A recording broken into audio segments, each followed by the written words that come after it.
Hello everyone. आज के episode में एक बार फिर से आपका स्वागत है। चलिए पहले पिछला अभ्यास प्रश्न देख लेते हैं जो हमने आपसे पूछा था। भूमिहर किसानों को संगठित करने के उद्देश्य से स्वामी सहजानंद सरस्वती ने किस जगह पर एक आश्रम की स्थापना की थी?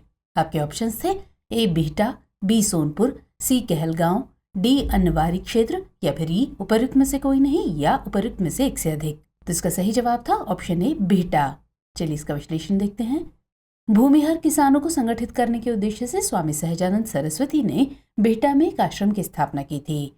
वर्ष 1929 में स्वामी सहजानंद सरस्वती की अध्यक्षता में बिहार प्रांतीय किसान सभा की स्थापना सोनपुर मेले में की गई थी।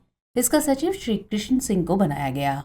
अन्नवारी क्षेत्र में किसानों के आंदोलन का नेतृत्व राहुल सांकृत्यायन ने किया था। बिहार प्रांतीय किसान सभा के द्वितीय सम्मेलन का आयोजन गया में पुरुषोत्तम दास टंडन की अध्यक्षता में किया गया था। चलिए अब विविध पर आधारित आज के सेशन का पहला सवाल देखते हैं। प्राची शर्मा किस खेल से संबंधित हैं?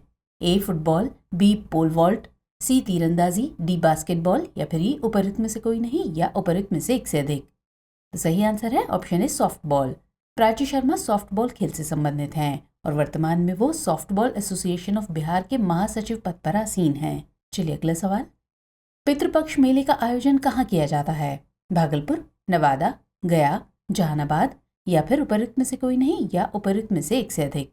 सही जवाब है ऑप्शन सी गया। हर साल सितंबर में गया में फल्गु नदी के किनारे पितृपक्ष मेले का आयोजन किया जाता है। ऐसी मान्यता है कि पिंडदान करने से मृत आत्मा को मोक्ष की प्राप्ति हो जाती है। हालांकि पिंडदान के लिए कई धार्मिक स्थान हैं, मगर सबसे उपयुक्त स्थल बिहार के गया को माना जाता है। इस अवसर पर यहाँ पर हर साल बड़े पैमाने पर मेले का आयोजन किया जाता है। नेक्स्ट सवाल। बिहार के प्रसिद्ध लोकनाट्य जट जटिन की प्रस्तुति किस महीने में की जाती है? ज्येष्ठ, फाल्गुन, सावन, चैत्र या फिर उपयुक्त में से कोई नहीं या उपयुक्त में से एक से अधिक। सही जवाब होगा ऑप्शन सी सावन। सावन महीने में बिहार के प्रसिद्ध लोकनाट्य जट जटिन की प्रस्तुति की जाती है। जट जटिन मिथिला का लोक कला एवं लोक नृत्य है। इसमें दो नाचने की टोली होती है जो नाच गान के साथ नोक झोंक व मान मनौवल करके सुखी दाम्पत्य जीवन की कामना करती हैं। चलिए आगे बढ़ते हैं। सिराते मुस्तकीम की रचना किसने की थी? इमादुद्दीन कलंदर, काजी अब्दुल बदीद, अब्दुल समद, सुहेल अजीमाबाद या फिर उपयुक्त में से कोई नहीं या उपयुक्त में से एक से अधिक। तो इसका सही जवाब है ऑप्शन ए इमादुद्दीन कलंदर। संत इमादुद्दीन कलंदर ने 1685 में आमजनों के हित में सिराते मुस्तकीम की रचना की। सिराते मुस्तकीम का मतलब होता है सीधा रास्ता। इसी काल में लाला उजागर चंद ने उल्फत तथा राजा राम नारायण ने मौर्जू की रचना की। बिहार में उर्दू भाषा का विकास 12वीं शताब्दी से प्रारंभ हुआ, मगर ये वास्तविक रूप में 17वीं शताब्दी में विकसित हुई।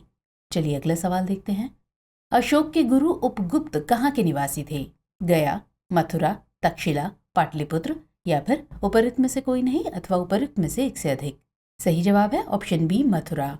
सम्राट अशोक के धार्मिक गुरु उपगुप्त मथुरा के निवासी थे। उपगुप्त एक प्रसिद्ध बौद्ध भिक्षु थे। इन्हें अलक्षणक बुद्ध भी कहा जाता है।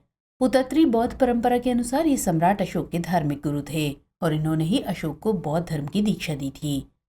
दिव्यावदान के अनुसार चंपारण, लुम्बिनी वन, कपिलवस्तु, सारनाथ, कुशीनगर, श्रावस्ती और जेतवन आदि बौद्ध तीर्थ स्थलों की यात्रा के समय उपगुप्त अशोक के साथ थे। अगला प्रश्न। गया स्थित विष्णु मंदिर के निर्माण का श्रेय किसे प्राप्त है? रानी लक्ष्मीबाई, अहिल्याबाई, शिवाजी, शंकराचार्य या फिर उपयुक्त में से कोई नहीं या उपयुक्त में से एक से अधिक। सही जवाब होगा ऑप्शन बी अहिल्याबाई। विष्णुपद मंदिर बिहार के गया शहर में स्थित एक हिंदू मंदिर है। ये मंदिर फल्गु नदी के किनारे स्थित है। यहाँ पत्थर पर चरण के निशान मौजूद हैं जिसकी इस मंदिर में पूजा की जाती है। यहाँ बने विष्णु के चरण के निशान के संबंध में ये माना जाता है कि ये गयासुर के वध करने के दौरान बना है। कथा कहानी के अनुसार यहाँ श्री राम भी आए थे। मंदिर की प्राचीनता के संबंध में कोई जानकारी मौजूद नहीं है, मगर वर्तमान भवन इंदौर के रानी अहिल्याबाई होलकर के द्वारा बनाया गया है।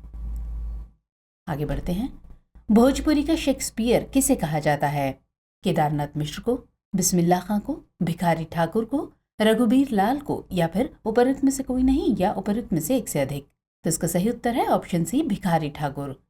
भोजपुरी का विकास 17वीं शताब्दी में धरतीदास एवं दरियादास ने किया, मगर आधुनिक युग में बाबू रघुबीर नाथ, महेंद्र मिश्रा एवं भिखारी ठाकुर ने इस भाषा को नवीन पहचान दी और इसी कारण भिखारी ठाकुर को भोजपुरी का शेक्सपियर कहा जाता है।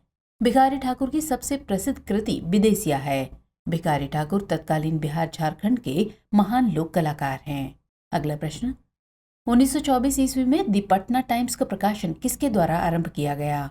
मोहम्मद यूनुस, मजहरुल हक, सैयद हैदर हुसैन, कामेश्वर सिंह या फिर उपरोक्त में से कोई नहीं या उपरोक्त में से एक से अधिक? जवाब है ऑप्शन ए मोहम्मद यूनुस। 1924 में बिहार के पहले भारतीय मुख्यमंत्री मोहम्मद यूनुस ने द पटना टाइम्स का प्रकाशन आरंभ किया। ये 1944 तक प्रकाशित होता रहा। 1931 में दरभंगा के महाराज कामेश्वर सिंह ने द इंडियन नेशन की स्थापना की। फिर मई 1986 से टाइम्स ऑफ इंडिया के पटना संस्करण का भी प्रकाशन शुरू हुआ। नेक्स्ट क्वेश्चन, निम्नलिखित में से समालोचना के लिए कौन सा पुरस्कार दिया जाता है? ए नलिन विलोचन शर्मा पुरस्कार, बी गोरखनाथ सिंह पुरस्कार, सी अमरनाथ झा पुरस्कार, डी मंडान मिश्र पुरस्कार या फिर ई उपरोक्त में से कोई नहीं या उपरोक्त में से एक से अधिक? आंसर है ऑप्शन ए नलिन विलोचन शर्मा पुरस्कार। समालोचना के लिए नलिन विलोचन शर्मा पुरस्कार दिया जाता है। नलिन विलोचन शर्मा पटना विश्वविद्यालय में हिंदी के प्राध्यापक, हिंदी लेखक एवं आलोचक थे। वे हिंदी के नकेनवाद आंदोलन के 3 सूत्रधारों में से एक थे। चलिए अगला और अंतिम सवाल, बौसी मेला किस जिले में आयोजित होता है? बांका, पटना, नालंदा, मुंगेर या फिर उपरोक्त में से कोई नहीं या उपरोक्त में से एक से अधिक? इसका जवाब है ऑप्शन ए बांका। बौसी मेला बांका जिले में आयोजित होता है। धर्म और आस्था का पवित्र संगम मंदार पहाड़ी पर इसका आयोजन किया जाता है। ऐसी मान्यता है कि समुद्र मंथन के दौरान मंदार पर्वत को मथानी के रूप में प्रयुक्त किया गया था। इसकी चर्चा पुराण और ग्रंथों में मिलती है। ऐसा कहा जाता है कि आज भी मंदार पहाड़ पर समुद्र मंथन का चिन्ह विद्यमान है। इस वजह से बिहार, झारखंड, बंगाल और ओडिशा के लोगों के लिए आज भी ये पवित्र भूमि है। चलिए अब अभ्यास प्रश्न नोट कर लीजिए। मंजूषा चित्रशैली की लोकप्रियता किस क्षेत्र से संबंधित है? आपके ऑप्शंस हैं ए भोजपुर, बी अंग, सी मिथिला, डी मगध या फिर ई उपरोक्त में से कोई नहीं या उपरोक्त में से एक से अधिक? तो सवाल का जवाब कमेंट सेक्शन में देना मत भूलिएगा। हम हाजिर होंगे अगले एपिसोड में सवाल के जवाब के साथ। तब तक के लिए जय हिंद।